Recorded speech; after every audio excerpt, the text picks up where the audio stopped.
اس کام کے کچھ لوازم ہیں، کچھ شرائط ہیں، اس کی کچھ تدریج ہے جو ہمیں سنت سے ملتی ہے، قرآن سے ملتی ہے، حدیث سے ملتی ہے۔ تو میں اس کام کے ضمن میں اس کی وہ تدریجی مراحل اور اس کے لوازم اور اس کی شرائط بیان کرنا چاہتا ہوں۔ سب سے پہلی شرط اول، وہ فارسی کا شعر مجھے یاد آیا کہ در رہے منزل لیلا کے خطر ہاش بسے، شرط اول قدمی نست کے مجنوں باشی۔ پہلی شرط یہ کہ مجنوں بنو۔ تو یہاں کا پہلی شرط کیا ہے؟ پہلے صاحب ایمان بنو، ایمان تمہارے دلوں میں ہو۔ یا ایھا الذین آمنوا آمنوا باللہ ورسولہ، یعنی ایک ایمان تو تمہیں حاصل ہے، اقرار باللسان، وہ تو تمہیں والدین سے مل گیا، عقیدہ تمہارا ہے، متوارث جو ہے تم عقیدے کو مانتے ہو، لیکن دلی یقین والا ایمان حاصل کرو۔ اصل میں اس کے بعد گاڑی چلتی ہے، اس کے بعد جو ہے نتائج نکلتے چلے جائیں گے، لیکن اگر وہاں ایمان کی کمزوری ہے تب اوپر سے کوششیں کریں گے، نتیجہ نہیں نکلے گا، آگے ہم بڑھ نہیں سکیں گے، ہمارے جو جد و جہد ہے وہ کامیابی سے ہمکنار نہیں ہوگی۔ اس جیسے ہی ہے جیسے ہم درخت لگانا چاہ رہے ہیں جس کی جڑ ہی نہیں ہے، آپ زمین کھود کا درخت جو اس کے اندر گاڑ دیں گے تو زمین تو نہیں پکڑے گی اس کو، وہ تو نیچے سے جڑ ہو اور پھر درخت جو ہے اس سے ابھرے، تو وہ ہوتا ہے کہ جس کے لیے یوں سمجھیے سرسبز درخت بنے گا۔ اس حوالے سے سب سے پہلا قدم کیا ہے؟ ہم اپنے گریبانوں میں جھانکیں، اپنے دلوں کو ٹٹولیں، وہ یقین والا ایمان ہے یا نہیں؟ اگر ہے تو اللہ کا شکر ادا کیجیے، تہنیت، مبارکباد، اور نہیں ہے تو پہلا کام یہ ہے کہ اے ایمان کے دعوے دارو، ایمان لاؤ جیسے کہ ایمان کا حق ہے۔ یقین اللہ کی ذات پر، اس کی صفات کمال پر، یقین مرنے کے بعد اٹھنے پر، بعث بعد الموت اور حساب کتاب، یوم حشر اور جنت اور دوزخ کا یقین، فرشتوں کا یقین، وحی کا یقین، قرآن کا یقین، کتابوں کا یقین، نبیوں اور رسولوں کا یقین، اور محمد الرسول اللہ کا یقین صلی اللہ علیہ وسلم کہ آپ آخری اور کامل رسول ہیں اللہ تعالیٰ کے، خاتم النبیین بھی ہیں اور آخر المرسلین بھی صلی اللہ علیہ وسلم۔ یہ یقین پہلے پیدا ہونا چاہیے۔ تو اب ظاہر بات ہے کہ جب میں نے یہ بات اتنی بڑی کہی ہے تو پھر مجھے یہ بھی بتانا چاہیے یقین کہاں سے ملے گا، کون سی دکان ہے، سپر مارکیٹ کوئی ہے جہاں پر کہ یہ جنس بکتی ہو؟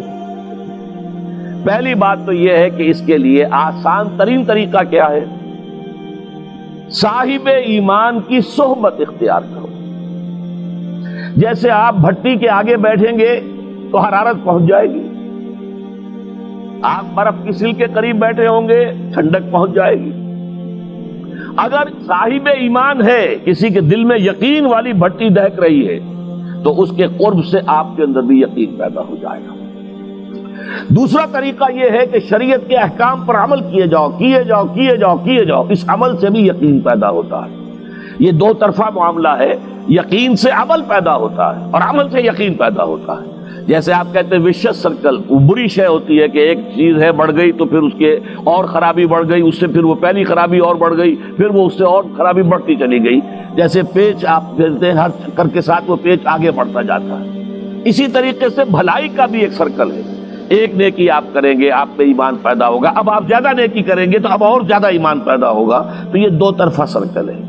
اور تیسری بات جو ہے، خاص طور پر فہیم، ذہین، انٹلیکچوئل لوگ، سمجھدار لوگ، اور آج کی دنیا آپ کو معلوم ہے کہ ہمارے نوجوان طبقے میں بہت بڑی تعداد ہے بہت سمجھدار لوگوں کی، اس لیے کہ ان کی معلومات کا دائرہ بڑا وسیع ہو گیا ہے۔ جدید دنیا میں جو علوم ہے ان کا ایکسپلوژن ہے، دھماکہ ہو گیا، اتنے علوم پھیل گئے اور اس کے اثرات ہیں۔ اخبار بین لوگ بھی جو ہیں وہ بھی ایک طرح سے ہر ایک ان میں سے فلسفی ہوتا ہے، آپ اس سے ذرا بات کر کے دیکھیے، وہ اپنے فلسفے بگاڑے گا، اپنی رائے دے گا، معلوم ہوتا ہے کہ شاید سب سے بڑا سیاسی تجزیہ نگار یہی ہے۔ لہذا وہ لوگ کہتے ہیں کہ ہمیں تو وہ بات بتاؤ جو ہماری عقل کو بھی اپیل کرے۔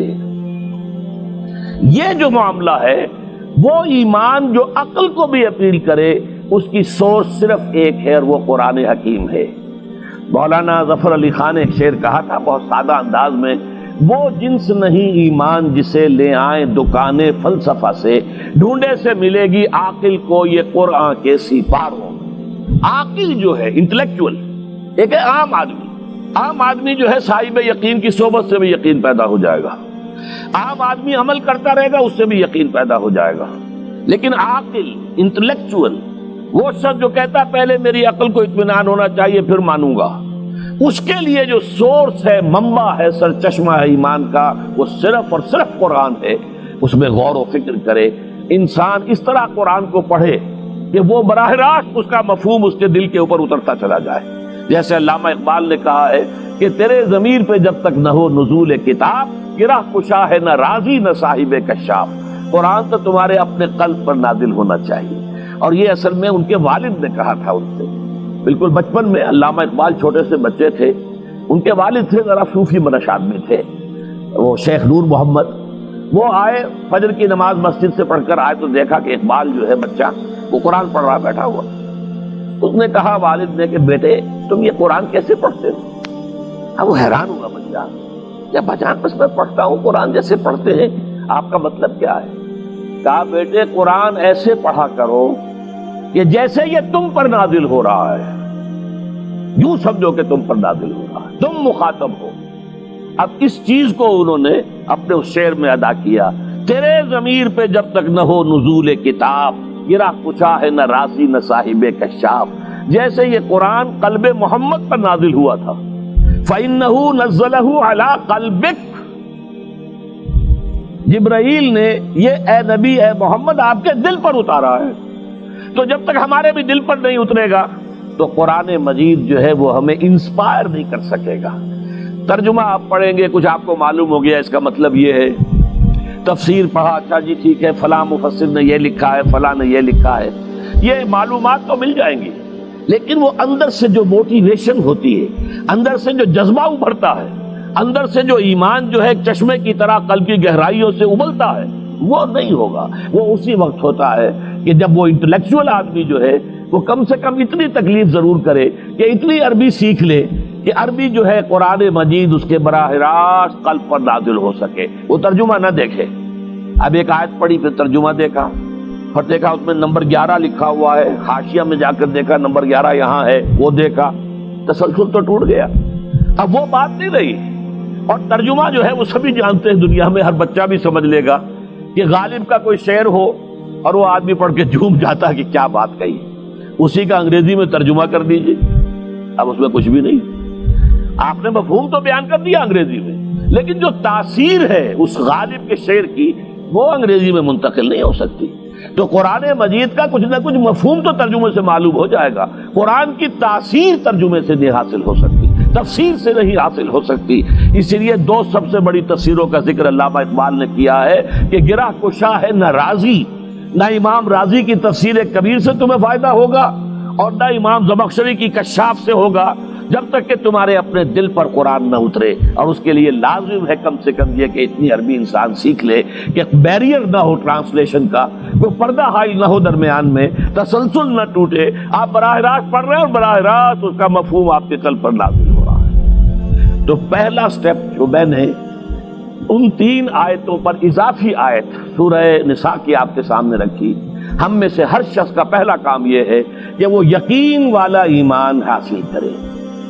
عام آدمی کے لیے صاحب یقین کی صحبت بھی مفید، عام آدمی کے لیے عمل سے بھی یقین پیدا ہوتا ہے، لیکن انٹلیکچوئل کے لیے، ذہین کے لیے، فہیم انسان کے لیے، انٹیلیجنسیا جسے آپ کہتے ہیں، اس کے لیے لازم ہے کہ وہ قرآن مجید کی گہرائیوں میں غوطہ زنی کرے اور قرآن اس کے اپنے قلب کے اوپر نازل ہو تو کہیں جا کر وہ قرآن کو سمجھے گا۔